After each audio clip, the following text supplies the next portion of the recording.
দেখে মনে হচ্ছে আমি এখানে ডিম ভাজছি, মাছের ডিম, ঠিক সেই রকম দেখতে। আসসালামু আলাইকুম এভরিওয়ান, কেমন আছেন সবাই? আশা করি সবাই ভালো আছেন। আমি একটা নতুন রেসিপি নিয়ে আসলাম। তো এই যে আমি তাওয়াতে দিয়ে দিয়েছি ঘি আর সর্ষে, দিয়ে দিয়েছি আদা। এরপরে আদাটা ভাজা হওয়ার পরে আমি এইখানে যে সবজিগুলো আমার কাটা ছিল, আমি সেই সবজিগুলো দিয়ে দিয়েছি।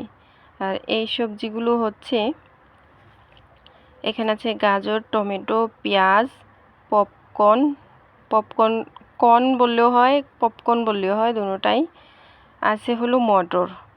তো সবগুলো উপকরণ আমি একসাথে দিয়ে ভালো করে মিশিয়ে নিলাম মশলার সাথে। মশলা বলতে বাস আমি হলুদটাই দিয়েছি, আর কোনো মশলা আমি এইখানে অ্যাড করিনি।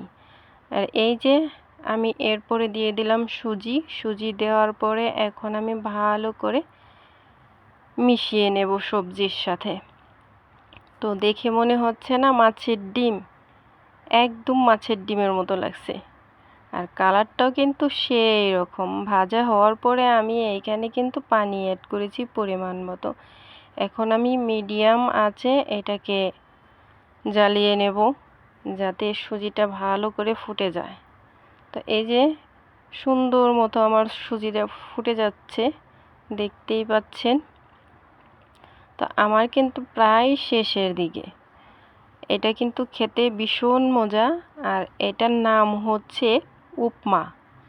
আপনারা কিন্তু ট্রাই করবেন, এটা কিন্তু বিভিন্নভাবে খাওয়া যায়।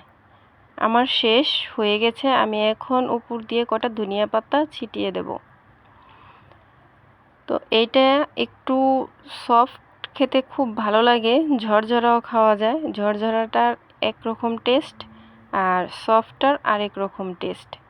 তো আমার ভিডিওটা যদি ভালো লাগে অবশ্যই লাইক, কমেন্ট এবং সাবস্ক্রাইব করবেন।